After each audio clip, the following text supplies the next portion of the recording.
Oke guys, selamat tengah hari. Assalamualaikum. Oke, sensor ini yang baru saya beli nih, saya terpaksa cancel dulu pakai. Oke, memang bukan saya punya label ini.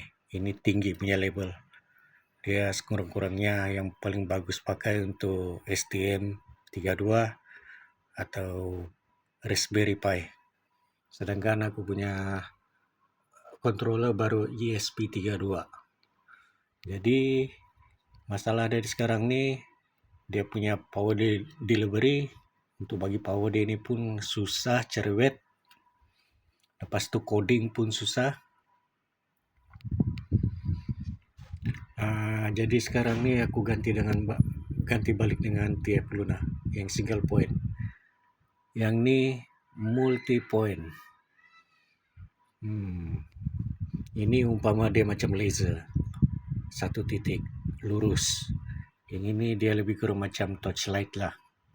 Dia punya itu pancaran dia untuk mencari jarak.